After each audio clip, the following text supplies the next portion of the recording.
Hi, y'all. Welcome. Moon Griffon Show. Great to have you with us. Appreciate you joining us. 844-766-6607. Hickson has that hotline. If you'd like to be part of the program. Actually, Representative Lance Harris. Lance, as you know, I'll start with this $600 million because I know you like hearing the $600 million in cuts, although we've never seen them. Jay Darden, I call him the co-governor, is supposed to have sent that out, getting that back to people. They keep talking about $600 million. And all of a sudden yesterday, and you may remember, because you were in there asking the questions about the $600 million back in August. So I don't know if you've seen the tape of it or not, but anyway, it's out there on the Dead Pelican. It's on our Facebook. But do you remember when you were talking to him about that? It really demonstrates why people need to be diligent when they hear all these different figures and when we're trying to work on the budget. Yeah, this number has been thrown out there, but when you, according to what I've watched you and went back and forth with him, you basically asked him about the $600 million. He almost got defensive, saying, "Hey, I never said that," but he's saying it now. He said it in the Kill Radio interview. He's saying $600 million in cuts, but back then he said, "No, I wasn't talking about cuts. I never said that." Right. Well, that's the way government accounting works. I mean, you can say that's a cut, but it's really not the way you and I run our businesses and our households. Mm-hmm. It didn't come out of expenditures of the general fund dollars. It was means of finance swaps. In fact, as was demonstrated, only about $106 million were really true cuts, about 17% of the two shortfalls we had. So, the rest were means of finance swaps, which means they backfill or they had the money left in a department and they move it around, switch it around, and call that a cut. Well, the reason this is so important that this is brought to bear is because what we're discussing right now, when we're trying to be forced into raising all this new revenue, we have to make sure that we're diligent and we turn every stone to make positive that we're not just adding money on top of more fund sweeps, for instance. So that's why this discussion is healthy. That's why it's taken place. That's why we've taken our time to talk about the solution to the fiscal cliff, because it makes sense to look at everything very, very close because of these kind of things before we extract money out of the taxpayer's pocket. Yeah, but Lance, this tape that was released of you and him back and forth, I think it's big in the conversation because the governor, people in the press, have said they cut the budget $600 million. Now, I got to tell you, you've been around budget cuts, especially the last couple of years, of talking about budget cuts. And you understand what a budget cut is. But if you look at our overall budget, it has gone up in general fund. It's gone up in federal fund. It is flat out gone up. Now, if you cut $600 million, how much bickering last year was when y'all wanted a 97 or 98.5% budget? Keep a couple $100 million back in case things don't work out. And how bad was it last year with that a little bit? If the governor really cut, and Jay Darden really cut $600 million, nobody complained, nobody bickered, nobody jumped up and down, no entities came to see y'all about it, then they're geniuses. They're total geniuses. Y'all need to shut up and let them do it. But but the fact is they didn't do that, and there was nobody upset, and that proves there was no $600 million cut. Right. I mean, you could listen to the exchange. And by the way, all of this is online in archives. And, you can listen to the exchange. It's testimony at the joint legislative budget, the exchange with Mr. Darden, an exchange that the governor had with the senator, Ms. Hewitt. All of that is right off the archives. So, I mean, you can make up your own mind what your definition of a cut is. I personally believe that means of finance swaps, although they're accepted accounting practices in state government, are not a real cut. It's just not. Well, hold up. Jay Darden, and if you go back and look at the video, Jay Darden admits they're not a cut. They're not a cut. If they're not a cut, it's not a cut. And I don't think you can keep claiming you cut $600 million. Sorry, Lance. I mean, I've been around it long enough. I hadn't been into details like you have, but I've been around it long enough to know that's not a cut. Well, and I agree with that because, and you mentioned the state general fund. Just the last 3 years, it's $8.697 billion, $9.065 billion, $9.442 billion in the year we're here. It just keeps growing and growing. That means we're spending that amount of money, period. Well, so you're spending more money than last year. But now, we had a part solution last year because we knew we had been through these cuts. If you remember, we had a special session before the regular session last year to discuss the shortfall that ended up being really just $70 million in cuts. Don't forget, we were against using the rainy day fund, but we lost on that. The governor wanted to use $99 million of the rainy day fund. What happened? We ended up with a surplus this year of $122 million.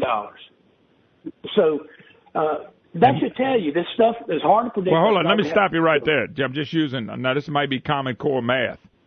Y'all use $99 million, and you throw a surplus of $124 million. So if you wouldn't have used the $99 million, you still would have showed a surplus of $25 million. Am I adding that right and subtracting right? That's correct. And then you would have that. Hold up, Lance. You would have that other money still available. In the rainy day fund, which is why we wanted to not use it. We felt like we could do some reductions because we need to reduce government spending because we were spending at a higher level than the previous year. But see, Lance, I'm convinced they had to get that extra money because they got a lot of pro-Edwards press people. They wanted to show a surplus to say, look what Edwards has done to change what we used to do under Jindal. And that they couldn't take the chance of it not working out. So the $99 million that you gave them was toward that $124 million surplus. Well, it turned out that way. Now, remember... I'm asking. Yeah. Well, no, because we had to deal with that shortfall back in halfway through that budget fiscal year. So nobody could foresee that. It just turned out to be $122 million. My point is that we're spending at a level that's higher than the previous year, and we actually collected $122 more. So that's why we have to be careful when we're talking about extracting more money out of the taxpayer's pocket. Yeah, I'm trying to figure out how anybody can say they cut $600 million. I'm looking at the general fund, $8.697 billion in 15-16. In 16-17, it went up to $9.14 billion, and in 17-18, it went up to $9.442 billion. The total effort of state money. By the way, they don't like talking about this number. This is the total state effort. This is fees and everything. Our budget is really went from $16,470 to $17,366 to 17, right under $18 billion in 17-18.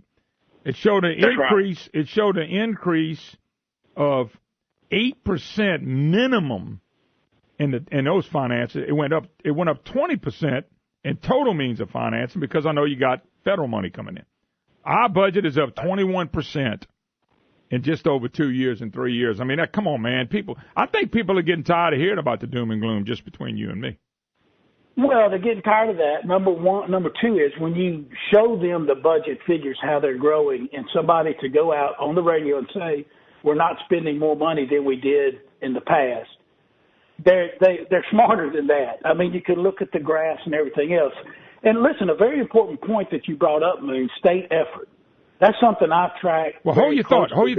Let me take a break. We'll come back and start with state effort because I think the state effort is all the money that we're paying in taxes and fees and fines and things of that nature. So Representative Lance Harris, one more segment with him, fighting this budget, folks. We'll take a break. Be right back. You got to do mostly political jokes. You don't have to do them all.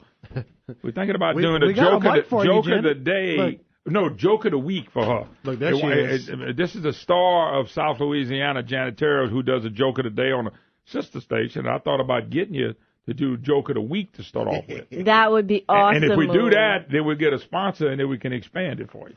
And then everybody in the markets can laugh at your corny. I mean, your joke. Yeah. My wife loves Janet. Janet's the only one I know in this business doing the joke of the day with a T-shirt with a picture on it. That's right. That's the only one. I have to know what I look like there, Moon. They put a picture of me on something, but it was nobody wanted to look at that though. They put it on a yellow Speedo, and they put it on the back of it for Moon. Anyway, at we'll the talk beach about in that. Biloxi. No, the beach in Balkanville on the Washita River. All right. All right. Get out of here, my boy, Representative Lance Harris, is going, now, why did I come on this program again? I tell you. Y'all sound like y'all have a lot of fun. Yeah, about to say, now you know why we're on there. We're on there to have a good time. Anyway, Lance Harris, Representative Harris, coming on. Hey, there's a big deal about the OhioCheckbook.com. Can you tell people what this is? Is this something you're pushing, or is it being pushed, or do you understand what this is? Oh yeah, absolutely. It would be the pinnacle of transparency in state government. In other words, I mean, you can talk to some of the legislators in Ohio that after they instituted this, man, everybody's on their toes, all the departments, because it would give the ability of the Louisiana citizens to go to this Louisiana ledger, they're calling it, and actually look at every check that was written. And just like in QuickBooks or something, you click on that check, it would take you to exactly where that money went. So we'll know where every penny spent in every department.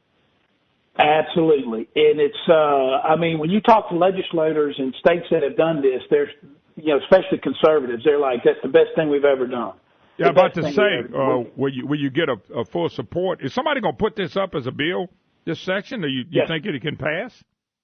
I do believe it's going to pass. That's one of the types of reforms that we'll insist on if we are going to have to look at replacing any revenue at all. Okay. We're going to have spending reforms and budget reforms. Yeah, by the way, I want one other thing, Lance, from you today. I'm sick and tired of reading in the pro-Edwards press, come out of Edwards' mouth, Jay Darden was on Kill, told y'all, put up or shut up. Y'all had a plan last year. I hope you go right back to it for the most part. You had a plan. They never acknowledged it was a plan because it didn't raise taxes, but you had a plan to fix stuff that didn't go out there and cut up a bunch of stuff. Would you explain to people how simple the plan was? Because the press makes it complicated, and so does Edwards and them. So and your thoughts and your process, y'all had a plan, didn't you? We had a great plan. Let's just use it. Let's say the budget was $10. We wanted to only spend $9.98. Okay. So that's what the plan was. That we wanted to reduce the appropriation by $200 million, which was about 2%, and then we wanted to have a standstill budget coming into this year. What that would have done, it would control your baseline. It would have lowered it. So there goes your fiscal cliff down quite a bit. And then at a standstill budget this year, we would have mitigated most of that fiscal cliff. We'd be dealing with a much smaller number now. And listen, the reason it was a plan is because we ran those numbers out, all the way out for several years, and we looked at what the impact would be with just one decision by the legislature and the government of Louisiana to reduce the state general fund spending by a measly 2%. Mm-hmm. When we looked at that, we had spending under control for the next 3 to 5 years. It would not outpace the economy. It was a great plan. Unfortunately, Walt Legge's amendment got on by one vote, mm-hmm. and that budget passed the legislature. Yeah, but see, so once again, I want people to realize every time they write in the press and the governor and Jay Darden go around saying, "Hey, no plan. Where's your plan?" That's not what they're doing. They keep saying, "Where's the cuts? Where's the cuts? Make the cuts." And y'all going, "Well, we got another plan." The plan doesn't. Well, I'll tell you. Well, let me say this about that. I heard Mr. Darden say, "Put up or shut up." We want to know exactly what programs you're going to cut. I tell you what, I've got a part-time legislative assistant. That's all I have to help me in my legislative duties. But I tell you what, if the governor will abdicate his authority over Jay Darden and the rest of the department heads and give me the ability to hire and fire and tell them to find cuts, I'll be glad to do it. But that's the CEO of the state of Louisiana's job, is to make sure that they have a plan, and if there is less appropriation, to know where those cuts should be. Hey, Lance, I hate to do it. Do you have a few more minutes? Sure, man. We're going to have a 5-minute break. I'll come back and keep you 3 or 4 more minutes. A couple more questions about some of that, and you hit upon a couple of topics I want to bring up. Lance Harris, Representative Harris, one of the architects down in Baton Rouge, who's trying to get it right and do it right. All right, Lance Harris, Representative Harris, my special guest. This is the Moon Griffon Show. Great to have you with us. All right, Lance, hit you with a few tough ones. Number one, Jay Darden 2 years ago.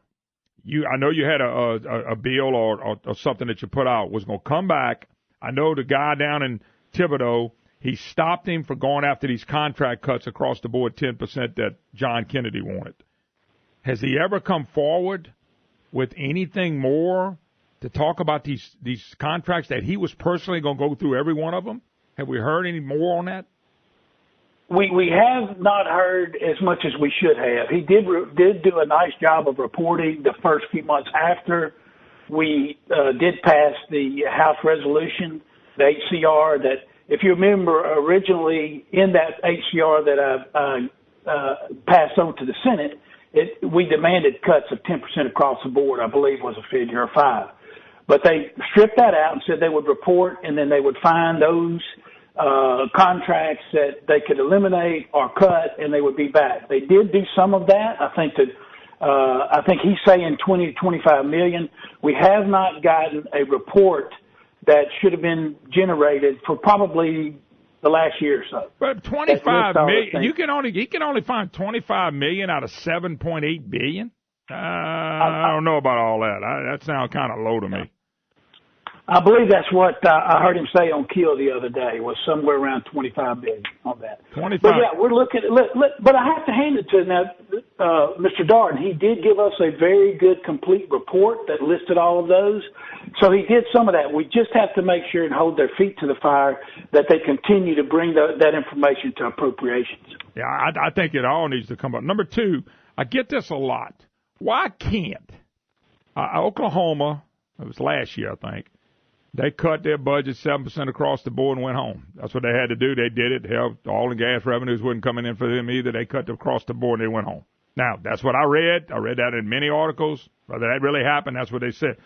I just got another text and an email at the same time from 2 different people. Why can't y'all cut 2% across the board or 5% across the board or 3% across the board? Why? What stops that? Well, it's going to be the Division of Administration wouldn't like that, and of course the Senate would have to agree with that. We could do that, and let me tell you why. If we could do it, why that don't happen? Why that don't happen? Well, because some people don't want to shrink the size of government. Yep, I agree. There's 2 philosophies, and I've said it 100 times. One philosophy wants to, control the size of government. The other philosophy wants to grow it. So that is the debate, and we could actually do the cuts like you're talking about. Let me give you an example, Moon. What these department heads know, these people running these departments know what programs are ineffective and are outdated. We may have programs on the books that we're paying people to do something that were put on the books 30 years ago that no longer are needed. That's the kind of things that we need to make sure that they drill down and do. I don't know that information. Hey, when we're talking about these supposed $600 million in cuts, they found $12 million in projected excess funding and salaries that we didn't know anything about to mitigate some of that. So my point is we need managers in these positions, not advocates. We need managers that are going to save you, the taxpayer, money. That's the first step. But Lance, think about what you said. You could cut 2 to 5%, and we got people in the government won't do it. Businesses have to cut. In the oil and gas industry, they cut 100% and 50%. People have to take pay cuts. And Bill Edwards and Jay Darden, I'm using them because they're the co-governors, they can't come across and say, guys, we're going to cut back 2%. If they would have just listened to y'all last year and just had a standstill budget except for the mandatory stuff, that would have been better than taking a 2 or 3% cut probably. And I don't understand why we can't do something like that, and it doesn't make any sense. Now, let me throw one other big one on you. There was an article today, and I've been watching this for a long time. Statutory dedications are why we can't do nothing in the budget. We got all this stuff dedicated. But, Lance, tell me if I'm wrong. When I start talking about stuff dedicated, Is that stuff that the legislatures pass that become dedicated? Is that stuff like when we vote for an amendment saying money can only go here or go there? Is that what they're talking about? Stuff that the legislature actually has done or people have voted for, that they're saying, oh, you can only spend the money here, but we would let you approve it as long as you only spend the money in this position. Am I off on this? No, you're absolutely correct.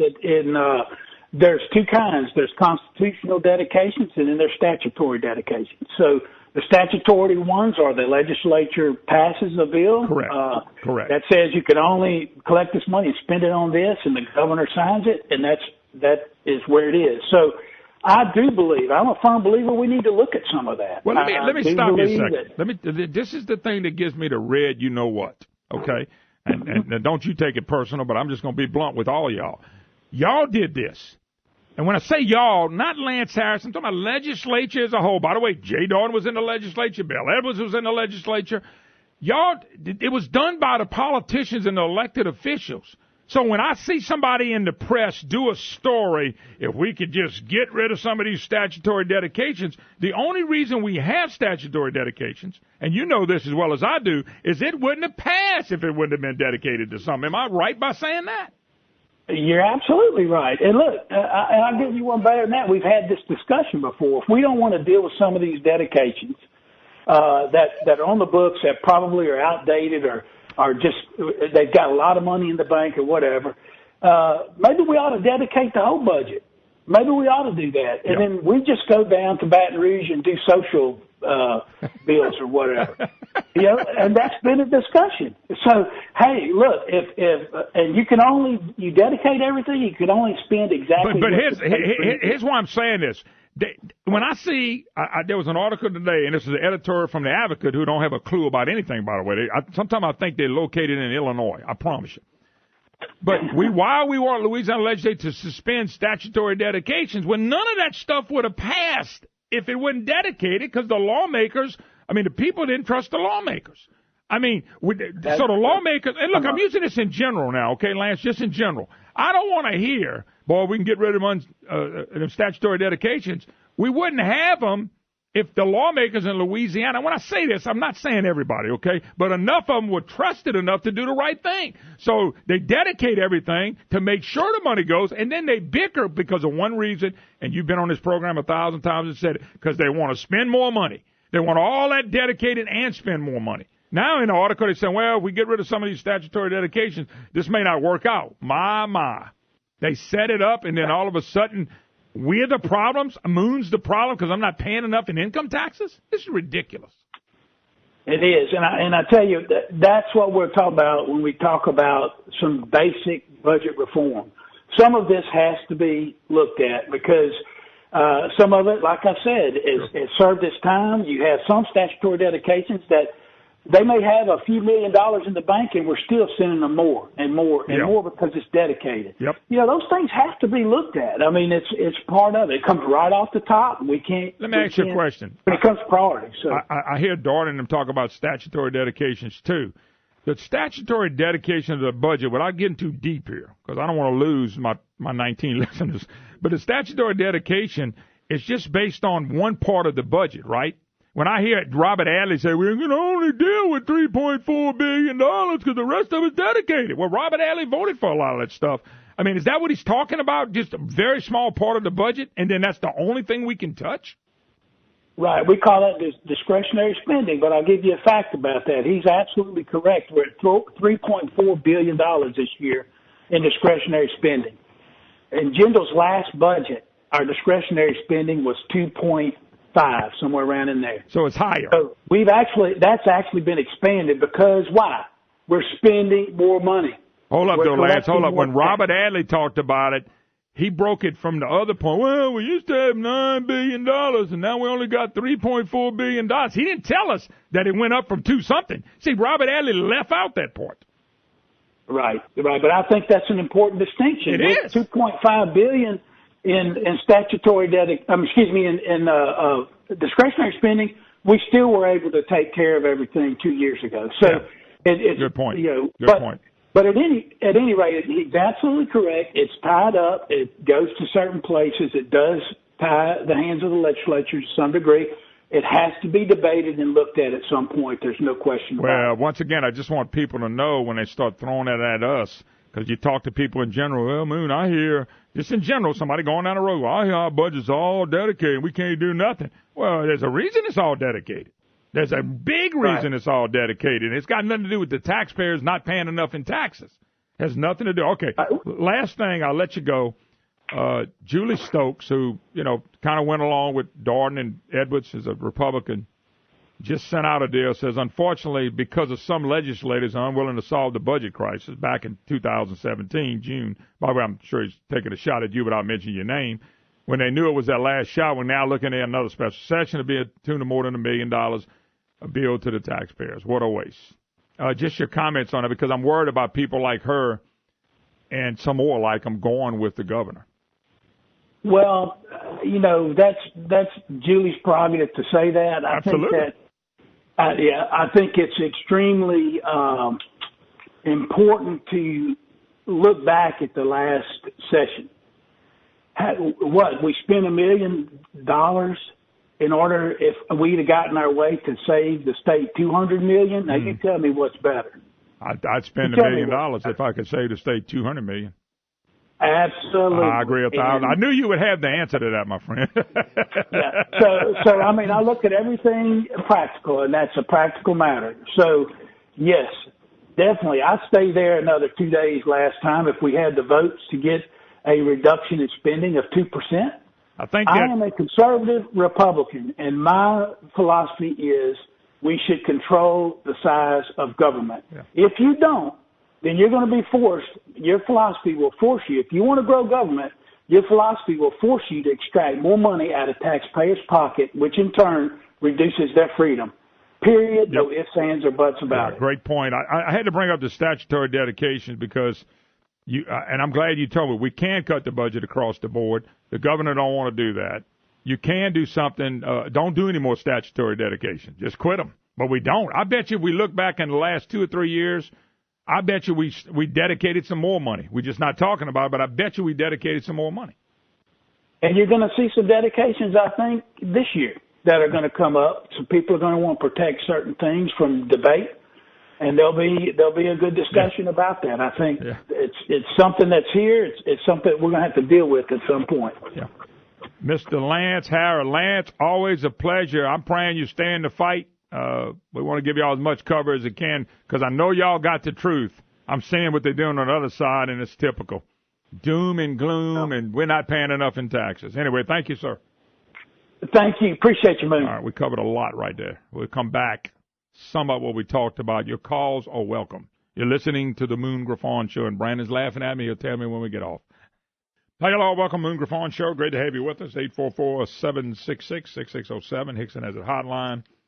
If you'd like to be part of the program, of course, appreciate Lance Harris spending some time with us, talking about the budget and statutory dedications, just about everything covered today so far. We're going to jump gears. I got a gentleman here with the Pelican Institute, and, of course, he is the CEO, Daniel Erspamer, and I hope I'm saying that right. Daniel, how you doing? You got it, Moon. I'm doing great. How are you? Man, look, when I looked at that name, Brandon said, Brandon, we got to pronounce the name. And he said, okay. Brandon said, read my lips. Now, follow me on this. I said, okay. He said, Daniel. I said, all right, I got it. We were worried about messing up the Daniel. He wouldn't even worry about the Erspamer. He had already said, I'm going to screw that up. So let's practice on Daniel. So have a lot of fun here, Daniel. We like to cut up on Monday through Fridays. That's the only time we cut up. And on weekends, of course. Anyway. All right, Daniel, you had a great piece on the budget. And I'm going to let you give your take on it. I mean, my take may be a little different than yours, and I got you on here because I read your article and I thought, you know what, this would be interesting. People getting my take. I'm getting elected officials on here, people that I think matter. And then you came out with yours on the Pelican Post. So talk a little bit about the so-called fiscal cliff and tell us what you think and looking at the information you looked at. You bet. Look, our basic point is, before the governor or the legislature come back to the taxpayers for even 1 penny, we have to do everything possible to reduce and prioritize spending. Look, you were on the Lance Harris earlier, and y'all made some great points. The budget has skyrocketed, thanks in part to adding 450,000 childless working-age adults to our Medicaid rolls. We have increased spending in so many places, as you noted, a 21% increase since the governor took office. And meanwhile, we've got 50,000 people who dropped out of the workforce. We have household incomes dropping by about $1,000 year over year, the biggest drop in the country, while the rest of the country, as you and I know, is growing economically. Absolutely. So it's just, we've got state budget growing fast and folks like you and me back home suffering under a bad economy, and those two things just don't go together. Yeah, somebody just wrote me and emailed me. Jeremy goes, I'd just like to ask one elected officials, when you run into problems with your personal budget at homes, when things get lean, what do you do? What do you do at home? Yeah. Because that's not happening in Baton Rouge. Well, look, and we've got this thing called the continuation budget. You've probably heard this going around. This is where we just automatically add spending without regard to anything. Sure. That's like if we had a $50,000 budget at home and we said, gosh, I think we ought to spend $1,000 more. And we just increased our budget to $51,000 regardless of what we're getting paid. Yeah. This just doesn't work in the real world. By the way, I appreciate you bringing that up. One of the things you just mentioned, I want you to maybe talk a little bit about is Medicaid. They did the great expansion of Medicaid, and everybody in the press got behind Bell Evans in the Medicaid expansion because they only looked at it as, well, we're going to insure people that are not insured. Now, we have a charity hospital system here. Number one, there's nobody that can't walk in an emergency room if they have a problem. That's by law. They got to let them in. Number two, we have a charity hospital system that at one time was doing pretty good. And now, all of a sudden, with the Medicaid, you just added 400 and something thousand kids on it. And people think we're getting all that for free. And we're not getting it for free. The state has, if we're getting $3 billion, we had to put up $1 billion. If we're getting $6 billion, we had to put up $2 billion. If we're getting $9 billion, we had to put up $3 billion. People got to realize that we got to put up a lot of money for this Medicaid enhancement. That's absolutely right. Look, the governor initially, when he expanded Medicaid, said it would be about 300,000 people. Mm-hmm. Well, as of November of last year, we're already well over 450,000 people who've signed up. And mind you, these are not the hardest hit folks in our state, the folks who really need help. This is expanding to, let's be clear about this, childless working age adults. And we are now providing them government-sponsored health care, pulling them out of the workforce and just making our unemployment problems even worse. And they're expensive. We're spending about 20% higher for expansion enrollees than we did in regular Medicaid. And it's just eating up. It's tripled Medicaid spending has as a share of our state budget over the last couple of decades, and we've just made the problem worse. And you're right. If you think the budget problem is bad now, just give it a couple of years. The federal government, the share of what the feds pay, will decrease every year moving on out. And look, this is bad for patients who are enrolled in it. They're unhappy. This is bad for the state budget, and it's a program that's broken. And it's funny you mention it. We have a report coming out today looking at all of these issues on Medicaid expansion and giving the legislature some ideas of what to do about it. Well, make sure I get a copy. Make sure I get a copy because I'd like to see your report. By the way, we're talking to Daniel Erspamer, who is CEO of the Pelican Institute. By the way, y'all out of New Orleans, correct? That's right. Though my wife thinks I live out of my car. I spend a lot of time traveling around the state. Right. But we are based here in New Orleans. I'm glad. Once again, you brought up the Medicaid. It was not easy. It's not cheap. We don't have the money. And I wish every department, higher ed, K through 12, roads, every department in the state of Louisiana, when they get mad, don't get mad at the taxpayers. They got to get mad at what the politicians and elected officials have done. If most of the money that's gone way away from the general budget has gone to Medicaid, it's just a fact. We have jammed billions of dollars in there. We're not getting free money. It's never been free money. No. But now we've made it worse, and I wish these departments would look up because I had a friend of mine who's tied in this really close. People don't think I got know people in low places, but I do. And they'll tell you, he said, the people that ought to be upset is higher ed and some of these other places with budget cuts because we are pouring the money into Medicaid. It was not bright of Bell Evans to do what he did. It's not helping the situation. It's making it worse. Plus, sometimes you just can't afford it. I mean, look, I'd like to have a brand new Ranger bass boat. But I'm going to be blunt with you. I can't afford the down payment. I can't afford the note. I can't afford to put the gas in. I can't. So guess what I'm not buying? I'm not buying a bass boat and a Ranger. I'm not. Yeah, that's right. Look, we've loaded up the budget, and you talked with Lance earlier about dedicated funding. You know, let's be clear about what those are. That is just non-reviewed government spending that just goes right into the budget. And but you got to understand one thing, Daniel. You got to understand one thing, and I know you do. The reason all that stuff was dedicated, we do some constitutional amendments and they do it, is because we would not give them the money unless they put it where we want to. Then we build up too many statutory dedicated budgets. Then we blame the reason for the problem is the statutory dedication. Well, why did the legislature in the last 20, 30 years do this? That was a few years back, and I got to go find it. I wish CB was here because I think he's the one taught me this. We tried to get rid of statutory dedication. We did it, and the first thing we did was started building them back up again. Right. Well, you know, the fundamental problem with that is it doesn't allow the legislature to reflect the priorities of the voters. You know, the voters have a voice in this, or we should. But what happens is we elect folks to go to Baton Rouge, and they you know, their hands are tied. They don't now their hands aren't totally tied as y'all talked about before. They can undo these. But the budget should reflect the priorities of the state. And as you're saying, you know, if there are things we just can't afford, that's a shame. But that's the conversation we have to have. How much government do taxpayers want and are willing to pay for, and not a penny more than that. And the fact that we're having this conversation, it's really about, you know, the conversation has all been which tax should we raise and by how much. And that's just wrong. It's just flat wrong. Before the governor and the legislatures come back to us for more money, they've got to tighten their belts and take a look at the broader problems for our state. Yeah, but the problem is you got a group led by the governor and the co-governor, Jay Darden.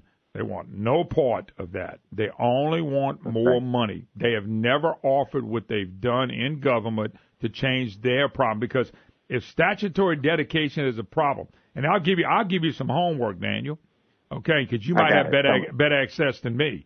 Go find out how many statutory dedications we did last year, the year before last, 5 years ago, 10 years ago. I've been hearing about this argument for 10 or 20 years. But guess what? Mm-hmm. We don't go away. We add more to it.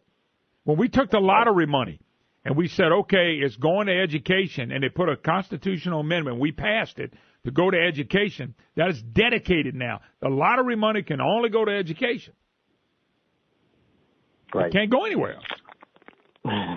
Well, you're exactly right. Look, I had a conversation with a legislator last week, and in one breath we were saying these statutory dedications are a problem and we've got to undo them. In the next breath, this person said to me, well, look, if I've got this new idea for a program, but I know the only way we're going to get it is if we dedicate some of the new revenue we're putting forward. I just sat dumbfounded.